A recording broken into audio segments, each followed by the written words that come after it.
아멘. 우리 11월의 성품 용기 두 번째 시간, 우리 지난주에 배운 걸 복습하고 또 더 자세하게 나눠보도록 하겠습니다. 자, 11월의 성품 같이 고백해 봅시다. 용기. 반대말은 뭐였죠? 두려움. 같이 말해볼게요. 용기의 반대말은 두려움. 네, 또 두려움은 뭐라고 말할 수 있냐면요, 걱정이기도 하고요, 근심이기도 합니다. 그러면은 용기의 반대말은 같이 말해볼까? 두려움, 걱정, 근심. 두려워하고 걱정이 많고, 새로운 일을 하는데 걱정이 너무나 많고 근심이 너무나 많으면은 어떠한 일을 하는 데 있어서 용기 있게 내디딜 수 있을까요? 없을까요? 없어요. 그렇기 때문에 우리는 두려움, 걱정, 근심을 거절하고 우리는 용기를 어떻게 하면 됩니까? 아멘. 선택하면 됩니다. 자, 용기의 정의 우리 암송도 해야 되는데 함께 읽어봅시다. 시작. 하기 힘든 일을 두려움 없이 씩씩하게 이뤄 나가는 것. 또 전도사님이 하기 싫은 일이라고도 했어요. 같이 읽어볼게요. 하기 싫은 일을 두려움 없이 씩씩하게 도전하는 것. 네, 그것도 용기의 정의라고 했습니다. 자, 용기란 무엇인지 같이 읽어보겠습니다. 시작. 역경과 반대도 불구하고 마땅히 해야 할 옳은 일을 행하거나 지지해야 하는 능력과 의지입니다. 용기에 대한 말씀도 있었죠. 우리 시편 23편 4절 말씀입니다. 함께 고백하겠습니다. 내가 사망의 음침한 골짜기로 다닐지라도 해를 두려워하지 않을 것은 주께서 나와 함께 하심이라. 주의 지팡이와 막대기가 나를 안위하시나이다. 아멘. 이 시편 23편 4절의 말씀은 누구의 고백이었나요? 아멘. 다윗의 고백이었습니다. 다윗은 어떤 일을 하는 사람이었죠? 양을 치는 목동이었습니다. 그런데 양을 치고 이제 여러 산들을 넘어다니고 골짜기를 다니는데 그 골짜기에서 양들의 천적이 있다고 했어요. 하지만 그 속에서도 다윗은 누구를 의지했냐면 하나님을 의지했기 때문에 주님이 나의 막대기와 지팡이가 되십니다 라고 해서 어떠한 천적을 만나도 두려워하지 않았습니다. 또 다윗이 자신의 양을 괴롭히려는 누구를 만났을 때도, 사자를 만났을 때도, 곰을 만났을 때도 사자 입을 찢으면서도까지 용기 있는 모습을 또 보여줬고요. 우리가 잘 알고 있는 또 다윗이 형들에게 밥을 주려고 갔는데, 도시락을 전해주려고 갔는데 누구를 만났죠? 하나님의 백성을 모욕하는 골리앗 앞에 서서 다윗은 걱정, 근심, 두려움이었나요? 용기였나요? 용기 있는 모습을 보였습니다. 왜 어떻게 이렇게 용기 없는 일에 두려움 없는 인생을 살 수 있었을까요? 아멘. 하나님을 의지했기 때문에. 고백해 봅시다. 하나님을 의지하는 것이 용기의 중요한 열쇠입니다. 한 번만 더 고백해 봅시다. 하나님을 의지하는 것이 용기를 선택하는 것에 중요한 무엇입니까? 열쇠이고 방향 키입니다. 자, 그러면 어떻게 하면 두려움 없는 인생을 우리도 다윗처럼 또 예수님처럼 완전하게 우리도 살 수 있을까? 전도사님이 1번부터 5번까지 지난주에 알려줬어요. 오늘은 우리 자세히 한번 살펴봅시다. 1번 읽어볼까요? 시작.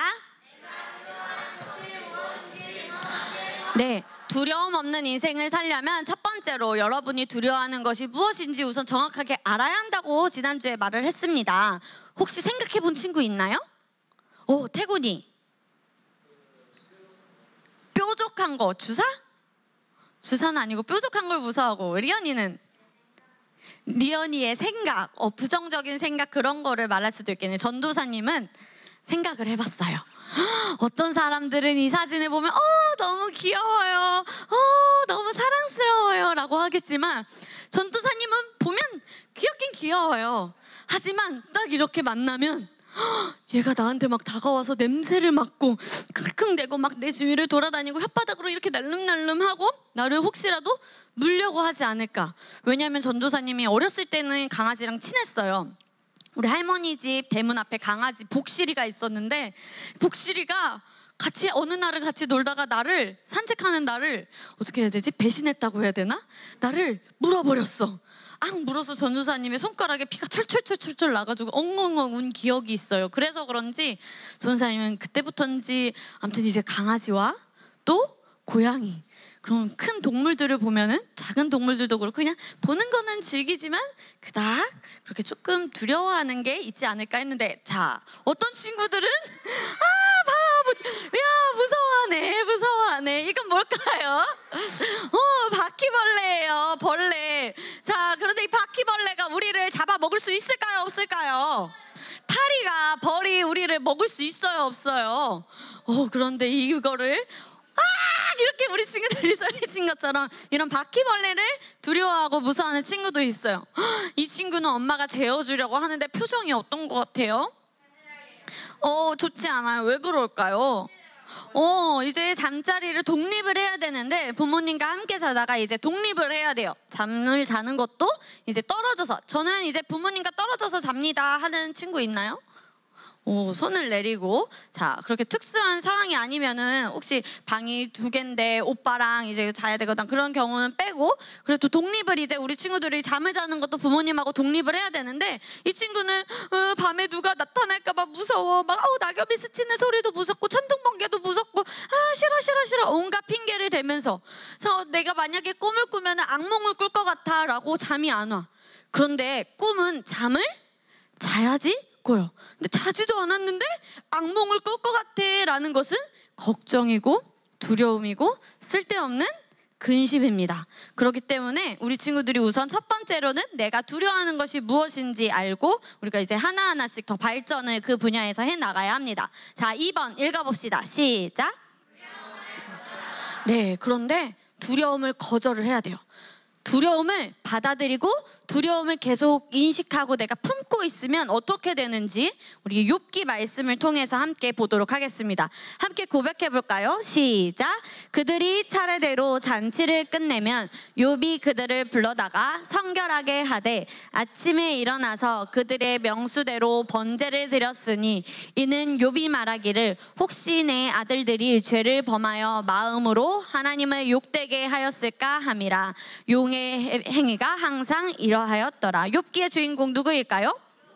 욥이 아들들이 죄를 짓지도 않았는데 어이구 내 아들들이 죄를 지었을까 하여서 아들의 명수대로 매일 아침마다 주님께 용서를 구하는 번제를 드렸다고 해요. 하나님께.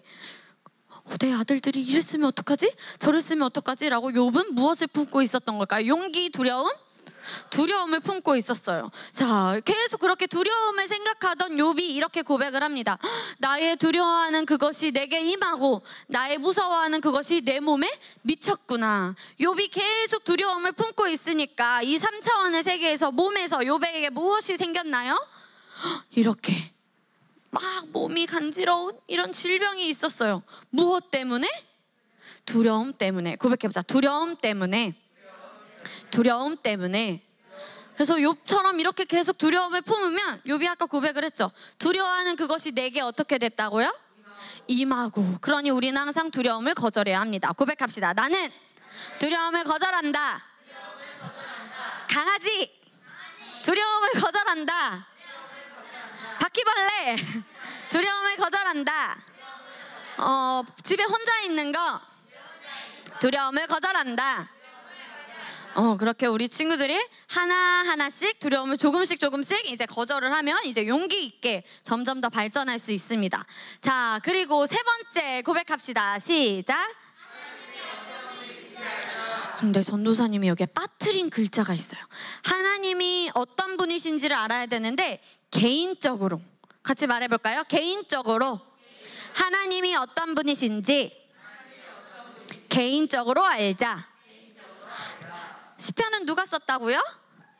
다윗이 썼어요. 다윗은 하나님을 어떻게 알고 있었냐면 개인적으로 여호와는 나의 빛이고 나의 구원이시니 내가 누구를 무서워하리요. 여호와는 내 생명의 능력이시니 내가 누구를 무서워하리요. 다윗은 개인적으로 하나님을 뭐라고 고백을 했나요? 나의 빛이고 나의 구원이시고 나의 생명의 능력이시다라고 이렇게 다윗이 쓴 시입니다. 그래서 다윗이 이렇게 고백한 것처럼 여러분도 여러분 스스로 여러분 개인적으로 내가 느끼는 하나님을 고백할 수 있어야 해요. 고백하겠습니다. 내가 느끼는 하나님을 말할 수 있어야 한다. 전도사님의 하나님도 있겠고, 뭐 하나님은 어떤 분이신가요, 여러분? 사랑이시고, 신실하시고, 전능하시고, 동일하시고, 사랑이 많으실까? 사랑 그 자체시고, 차별이 없으시고, 약속을 지키시는 신실한 하나님. 그렇게 하나님을 고백을 하는데, 개인적으로도 우리가 말씀을 묵상하면서 하나님이 나에게 어떤 분이신지 개인적으로 고백합시다. 개인적으로 하나님을 말할 수 있어야 한다. 네, 그렇기 때문에 우리는 하나님과 교제를 해야 됩니다. 무엇으로 교제할 수 있을까요? 기억, 디귿. 그렇죠. 고백합시다. 기도로 우리는 주님과 교제합니다. 함께 고백하겠습니다. 하나님과 교제하는 방법은 기도입니다. 그래서 우리가 기도로 주님과 교제할 수 있습니다. 자, 네 번째 읽어봅시다. 시작. 전도사님이 방금 전에 하나님을 알기는 알아야 되는데 어떻게 알아야 된다 그랬지?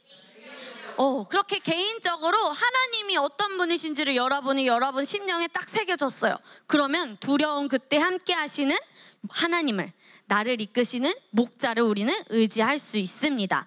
자, 다윗은 하나님을 뭐라고 고백했죠? 빛이고 구원이시고 나의 생명의 능력이시다. 자, 그리고 또 이렇게 고백했습니다. 시편 56편 11절 우리 크게 고백해볼까요? 시작. 내가 하나님을 의지하였은즉 두려워 아니하리니 사람이 내게 어찌하리이까.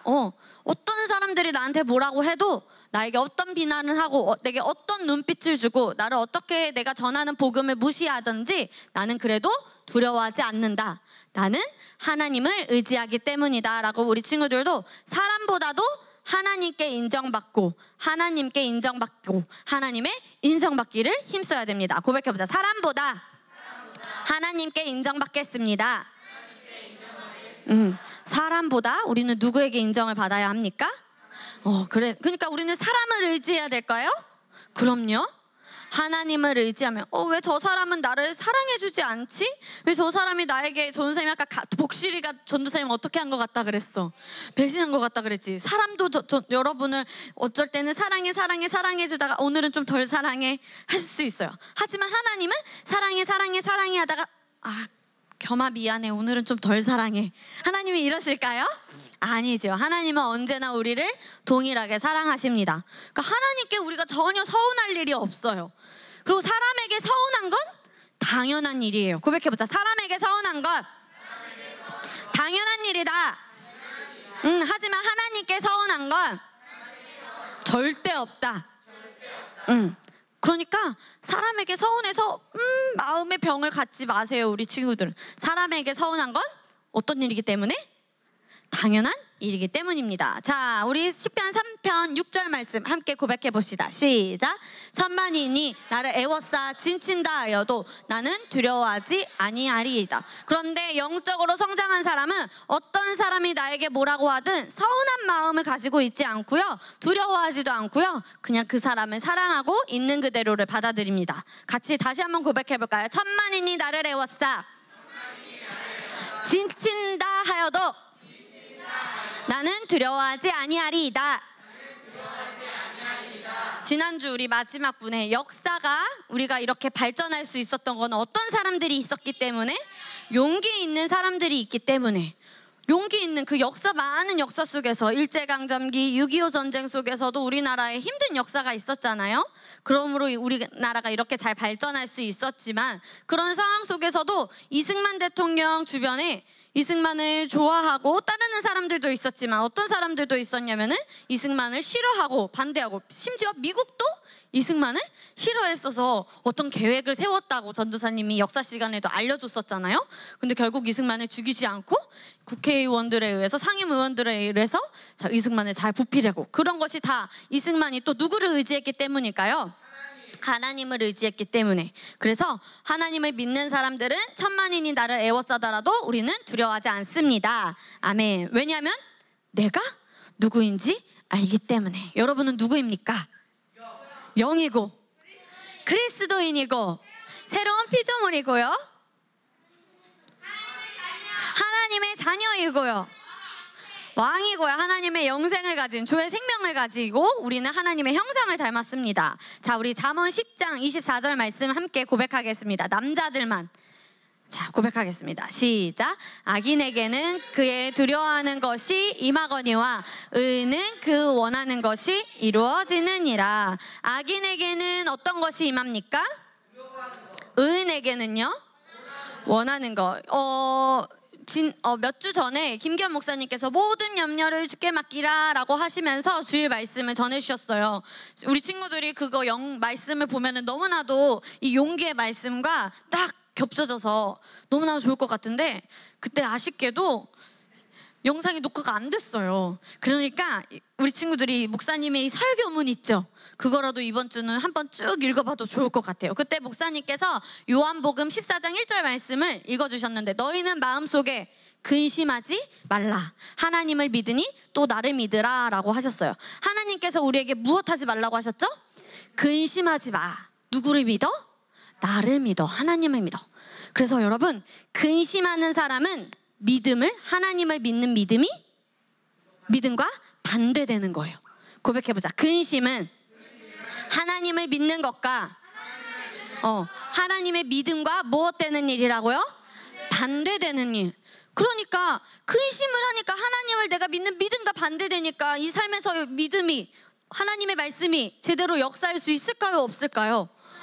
왜 내가 하나님의 믿음과 반대돼서 계속 무엇을 품기 때문에? 근심, 걱정, 두려움을 품기 때문에. 찬송에서도 있잖아요. 마음속에 근심 있는 사람 주 예수 앞에 다 아뢰어라. 슬픈 마음 있을 때라도 주 예수께 아뢰라 라고 하면서 마음속에 근심이 있거나 슬픈 마음이 있거나 다 누구에게 의지하라? 하나님께. 우리는 우리의 목자이신 예수님께 우리는 의지를 합니다. 의인은 어떤 것이 이루어집니까? 의인에게는 고백합시다. 의인인 나에게 두려움이 올 수 없다. 네, 두려움은 부정적인 믿음입니다. 전사에 말했죠? 믿음과 반대되는 것이 바로 두려움, 걱정, 근심이라고. 그래서 우리 의인에게는 두려움, 걱정, 근심이 없습니다. 우리에게는 두려움, 걱정, 의심이 올 수 없습니다. 자, 의인은 어떤 것을 갖게 된다고요? 원하는 것, 바로 새로운 피조물이죠. 하지만 악인은 어떤 것을 갖게 됩니까? 왜? 그것을 계속 품고 있기 때문에. 품고 있으면 어떻게 될까요? 의인이어도 두려운 것을 품으면 어떻게 될까요? 그것을 갖게 돼요. 욥을 우리가 봤죠? 그렇기 때문에 우리 친구들은 어떻게 하면 두려움 없는 인생을 살 수 있을까? 이 1번에서 5번은 우리 친구들의 심령과 혼의 생각과 말과 사고방식의 행동에 깊이 새겨야 합니다. 우리 1번부터 5번까지 쭉 정리하며 읽어봅시다. 1, 2, 3. 근데 어떻게 알아야 된다고요? 개인적으로. 4번 시작. 두려운 그때 함께 하시는 하나님을 의지하라. 5. 우리가 누구인지 알라. 그래서 전사님이 유치원 학교 안에서 용기 훈련을 하는 방법을 알려줬습니다. 자, 우선 가장 쉬운 거, 하루 한 번 이상 수업 시간에 발표해본 친구 있을까요? 오, 손을 내리고 잘했어요. 도움이 필요한 친구에게 먼저 도와주겠다고 말할 수 있었던 일이 있었을까요? 이거는 그런 일이 있을 때마다 우리 겸이는 그런 상황이 있었대요. 그런 상황이 있을 때마다 계속 우리 친구들이 하고요. 1번, 자신의 실수에 대해 용감하게 말하기. 거짓말하지 않고 용감하게 솔직하게 말한 사람. 이번 주에 태군이, 윤우 잘했습니다. 그래서 우리 친구들이 계속 유치원 학교에서 이 용기 1, 2, 3 훈련을 계속 하시길 바랍니다. 다시 읽어봅시다. 용서를 구하는 용기, 진심으로 다가서는 용기, 도전하는 용기. 자, 우리 이제 나의 결심 함께 고백하겠습니다. 1. 옳은 것을 말하는 것을 두려워하지 않겠다. 2. 남이 옳은 것을 알면 지지하겠다. 3. 하나님만 의지하겠다. 4. 성경에서 말하는 내가 누구인지 알아가겠다. 우리 전사님 지난주에 알려준 고백 함께 고백하고 마치도록 하겠습니다. 시작. 나는 강인하다. 나는 내가 가진 것에 감사한다. 나는 최선을 다한다. 나는 아름답다. 나는 스스로를 존중한다. 넘어지면 다시 일어난다. 왜냐하면 나는 굴하지 않으니까. 나는 새로운 것을 시도한다. 실수는 배울 수 있는 기회다. 나는 똑똑하다. 아멘. 그래서 우리 12월 성품이 훈련을 할 때까지 이 용기의 성품을 잘 훈련해서 만나도록 하겠습니다. 아멘.